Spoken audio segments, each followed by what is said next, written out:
Assalamualaikum warahmatullahi wabarakatuh. Perkenalkan, nama saya Muhammad Tayyitul Sulhak, NIM 193134/2008, kelas PJKR Perpare. Langsung saja untuk mempersingkat waktu, di sini saya akan sedikit memaparkan materi yang telah saya susun, yaitu olahraga rekreasi, pendidikan olahraga rekreasi. Langsung saja ke materi. Yang pertama itu adalah pengertian olahraga rekreasi.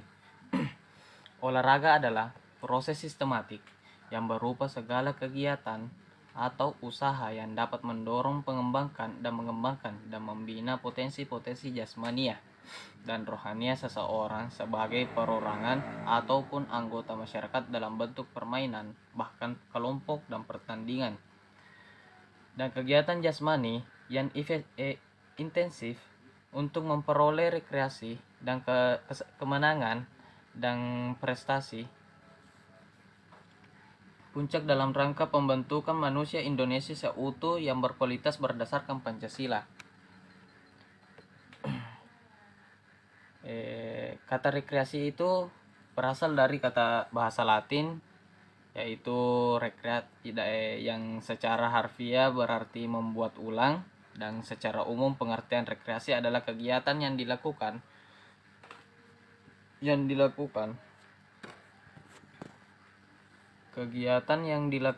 untuk penyegaran kembali rohani dan jasmani seseorang.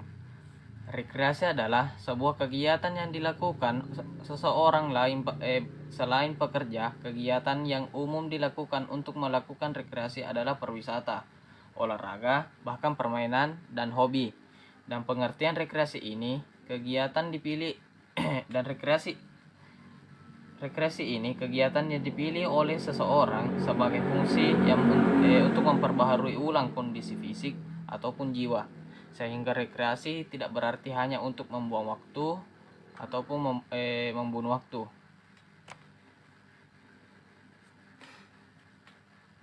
Lanjut ke jenis-jenis olahraga rekreasi. Yang pertama itu pariwisata. Konsep pariwisata mengandung kata kunci yang perjalanan atau tour yang dilakukan seseorang yang melancong demi kesenangan untuk sementara waktu, bukan untuk menetap ataupun bekerja. Rekreasi pariwisata bisa menjadi alternatif untuk dilaksanakan pada waktu senggang ataupun luang, mengingat banyak sekali potensi wisata yang ada di Indonesia.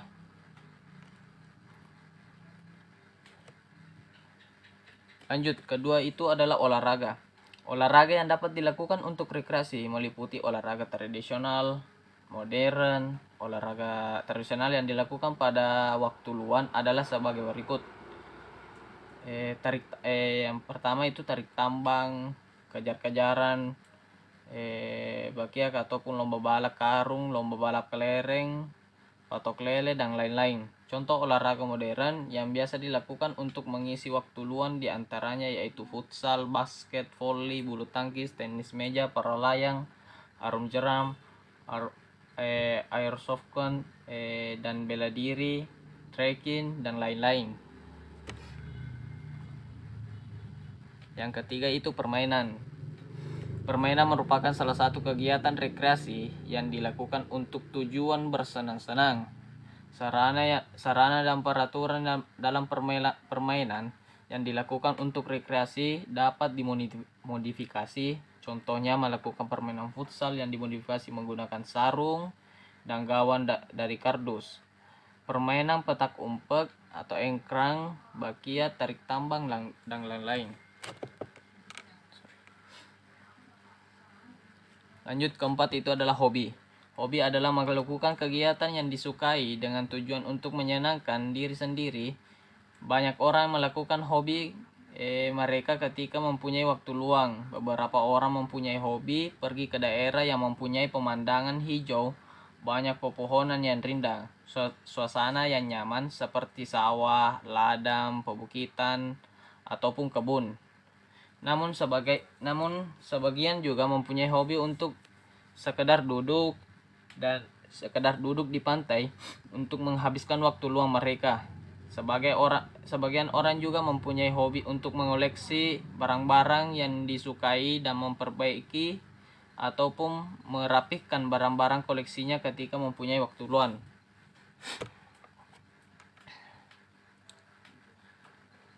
Lanjut itu tujuan olahraga rekreasi. Berdasarkan penjelasan di atas, diketahui bahwa waktu yang ideal untuk melakukan olahraga rekreasi adalah pada waktu luang karena olahraga rekreasi mempunyai sarana pemanfaatan waktu luang, maka dapat disimpulkan tujuan dari olahraga rekreasi diantaranya adalah sebagai berikut. Yang pertama, pengisi waktu luang. Waktu luang mempunyai dua sisi yang berbeda, yaitu sebagai tantangan dan sebagai hal yang membahayakan. Sebagai tantangan apabila waktunya digunakan untuk berkarya ataupun mencari solusi dan persoalan hidup, tetapi sangat membahayakan jika manusia berinovasi untuk melakukan hal-hal yang bersifat negatif. Jadi, dengan adanya dua dimensi tadi, sebagai waktu luang yang digunakan untuk melakukan olahraga. Yang kedua itu sarana untuk melepaskan rasa lelah akibat rutinitas. Manusia dalam hidupnya banyak menghabiskan waktu untuk bekerja dan mencari nafkah. Banyaknya rutinitas yang dilakukan dalam kehidupan sehari-hari yang menyebabkan manusia sering mengalami kelelahan, stres, frustasi, dan ketekanan. Rekreasi mempunyai tujuan untuk melepaskan semua rasa yang melelahkan, karena rekreasi menawarkan kesenangan. Lanjut yang ketiga itu memperoleh kesenangan melalui olahraga. Bagaimana cara memperoleh kesenangan melalui olahraga? Yaitu melalui olahraga rekreasi, karena semua bentuk olahraga rekreasi sangat menyenangkan. Lanjut keempat, sosialisasi. Manusia merupakan makhluk sosial. Dengan kata lain, manusia tidak bisa hidup sendiri. Rekreasi mempunyai tujuan agar manusia dapat bersosialisasi dengan sesama. Rekreasi sebagai sarana untuk dapat berkumpul dengan keluarga, teman kerja, dan teman sekolah untuk melakukan kegiatan yang menyenangkan, bermanfaat untuk jasmani dan rohani.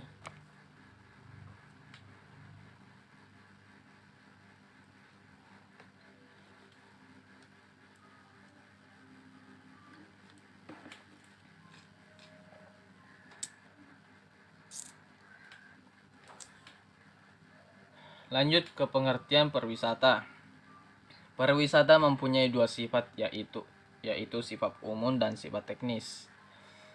Bersifat umum, pariwisata diartikan keseluruhan kegiatan pemerintah ataupun dunia usaha dan masyarakat untuk mengatur, mengurus, dan melayani kebutuhan wisatawan. Bersifat teknis berarti rangkaian kegiatan yang dilakukan manusia secara perorangan maupun kelompok di dalam wilayah negara sendiri ataupun negara lain. Kegiatan tersebut dengan menggunakan kemudahan, jasa, dan faktor penunjangan lainnya yang diadakan oleh pemerintah dan ataupun masyarakat agar dapat memenuhi kegiatan wisatawan.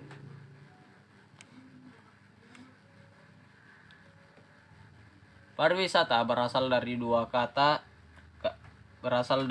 suku kata, yaitu pari yang berarti banyak dan berkali-kali, berputar-putar, lengkap, dan sedangkan wisata itu yang berarti perjalanan, sehingga pariwisata adalah perjalanan yang dilakukan berkali-kali atau berputar-putar di suatu tempat ke tempat yang lain. Matheson dan Wall mengatakan bahwa pariwisata mencakup 3 elemen utama, yaitu yang pertama travel ke suatu destinasi wisata, yang kedua singgah di daerah tujuan, dan yang ketiga akibat dari dua hal yang di atas, khususnya terhadap masyarakat lokal yang meliputi tempat ekonomi, sosial, fisik dari adanya kontak dengan wisatawan. Selanjutnya itu sumber daya alam. Menurut Damanik dan Weber, sumber daya alam yang dapat dikembangkan menjadi atraksi wisata alam adalah yang pertama itu keajaiban dan keindahan alam, dan yang kedua itu keragaman flora, dan yang ketiga keragaman fauna, dan yang keempat itu kehidupan satwa liar, dan yang kelima vegetasi alam, dan yang keenam ekosistem yang belum terjamah manusia. Yang ketujuh rekreasi perairan, baik itu danau, sungai, air terjun, bahkan pantai. Dan yang ke-8 itu lintas alam, misalnya trekking, rafting, dan lain-lain. Yang ke-9 objek menganalitik. Yang ke-10 suhu dan kelengkapan dan nyaman, suhu dan kelengkapan yang nyaman. Dan yang ke-11 yaitu curah hujan yang normal dan lain-lain sebagainya.